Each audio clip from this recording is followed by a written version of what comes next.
Avant d'aller dans le vif du sujet, je vais vous faire part d'abord d'une petite histoire d'un de mes clients qui me racontait en fait comment est-ce qu'il faisait pour postuler avant qu'on ne travaille ensemble. Ce qu'il faisait, c'est qu'il envoyait à peu près 15 demandes d'emploi dans un intervalle de 30 minutes. Donc ça veut dire qu'il prenait à peu près 2 minutes par demande d'emploi. C'est incroyable, n'est-ce pas? Donc 1 minute pour la rédaction de la lettre de motivation et 1 minute pour peaufiner son CV. C'est vraiment hallucinant qu'on entend ces chiffres.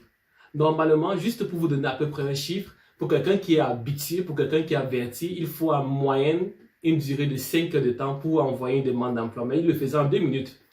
Donc, avec cette fréquence, il estimait que peut-être il pouvait avoir la chance qu'un de ces 4 jours, parmi les milliers de demandes d'emploi qu'il fait, il devra obtenir au moins une réponse positive. Mais au-delà de quelques jours, il reçoit le message d'à peu près 5 recruteurs en fin de journée, lui demandant en fait de prendre la peine de changer le nom de son correspondant dans la salutation dans sa lettre de motivation. Ça veut dire qu'il ne prenait même pas la peine de changer le nom de la personne à qui il s'adressait. C'est extrêmement grave, n'est-ce pas? Donc, sachez que de nos jours, de nombreux autres candidats font ces erreurs grossières ou même des erreurs légères lors de la rédaction de leur lettre de motivation. C'est donc l'objet de cette vidéo, vous donner quelques conseils comment éviter ce genre d'erreur et vous donner quelques conseils aussi sur comment vous pouvez rédiger votre lettre de motivation en mettant en avant ce que le recruteur attend de vous. Comment vous pouvez vous différencier des autres candidats et ainsi augmenter vos chances d'obtenir ce job ou alors ce stage dont vous avez tant rêvé. Restez donc scotchés tout au long de cette vidéo et on se prend tout de suite après le générique pour plus d'informations.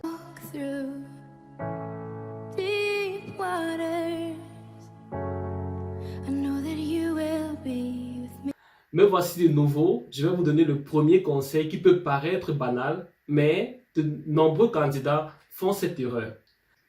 Je vous conseille vivement d'adresser votre lettre de motivation à un correspondant précis. Donc, prenez la peine de mentionner le nom de ce correspondant dans la salutation dans votre lettre de motivation. C'est très important.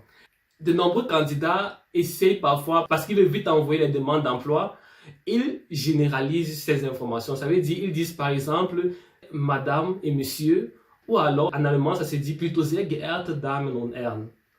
Ce genre de formulations générales sont simplement dangereuses parce qu'ils ne vous différencient pas des autres candidats. Ils donnent juste l'impression que vous n'avez pas pris suffisamment de temps pour vous préparer à la rédaction de votre lettre de motivation et ça joue en votre défaveur. Prenez vraiment le temps de savoir quel est le nom de la personne à qui vous devez envoyer votre demande d'emploi et écrivez son nom dans votre lettre de motivation. Ça peut arriver que dans certaines offres d'emploi, le nom de cette personne n'est pas mentionné. Donc, c'est à vous d'appeler et de demander très gentiment quelle est la personne à qui votre demande d'emploi doit être faite. Quelle est la correspondance? Donc, prenez vraiment du temps de le faire et pour vous, ça sera un avantage que vous allez vous différencier des autres candidats qui ne vont pas prendre la peine de faire cet exercice. Ils vont simplement écrire une formule générale.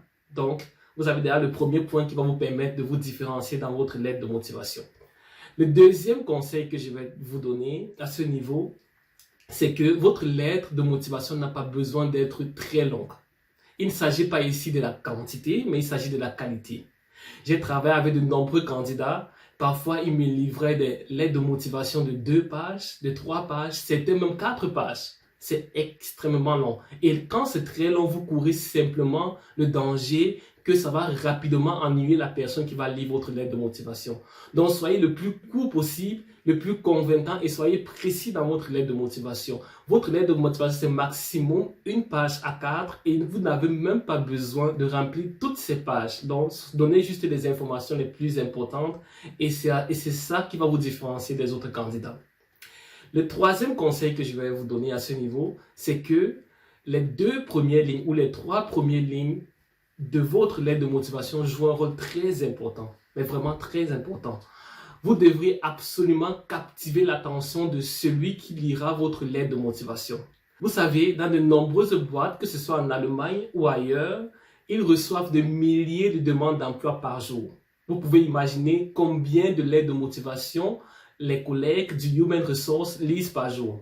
Donc, quand le début de ces lettres de motivation sont presque identiques, ils s'ennuient très rapidement et vous ne devenez plus différent des autres. Prenez donc la peine de trouver des techniques pour amener le lecteur à continuer à lire votre demande d'emploi. À ce niveau, on a développé quelques stratégies qui vont vous permettre d'attirer la curiosité du lecteur. L'une de ces stratégies, on les donne très souvent dans les séances de coaching, mais je peux d'ailleurs vous révéler ce secret, c'est que vous pouvez par exemple utiliser les techniques de rhétorique, comme par exemple des questions au départ. Vous pouvez par exemple poser la question telle que « Voulez-vous savoir les raisons pour lesquelles vous pouvez profiter de moi en tant que… » Et là, vous laissez dans le suspense. La personne qui lira votre lettre de motivation voudra ainsi lire la suite. Vous l'attirez, vous essayez de pousser cet aspect de curiosité en la personne et ça joue à votre faveur parce que vous avez eu un départ différent des autres. Pensez à poser des questions au départ et si vous ne savez pas comment le faire, si vous ne savez pas quelles sont les stratégies pour mieux les faire, contactez-nous, ça nous ferait plaisir de vous aider. Aussi pour information, on vous prépare aussi quelques séries de vidéos qui vont vous permettre d'avoir quelques astuces pour mieux débuter votre lettre de motivation et vous démarquer des autres. Donc vous ne devrez pas utiliser les débuts standards. Essayez de vous démarquer des autres candidats en utilisant des stratégies et des techniques de rhétorique. Le quatrième conseil que je vais vous donner ici, c'est que vous devez maintenir votre lettre de motivation simple que possible. Utilisez vraiment des phrases simples, verbe, sujet, complément. N'utilisez pas des mots très complexes. Vraiment, utilisez des mots que vous utilisez aussi quand vous communiquez. Donc, votre lettre de motivation elle doit absolument être vivante et c'est pour cela que vos phrases doivent être simples. Parce que quand vos phrases sont simples, ça donne simplement l'impression que vous êtes en train de parler.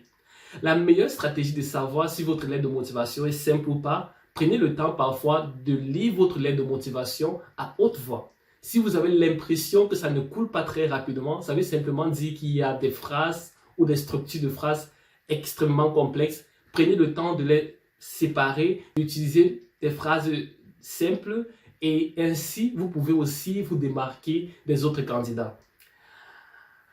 Le cinquième conseil que je vais vous donner ici, c'est que vous devez absolument donner des raisons pour lesquelles vous avez choisi cette société et les raisons pour lesquelles vous estimez être le candidat idéal pour le poste à pouvoir.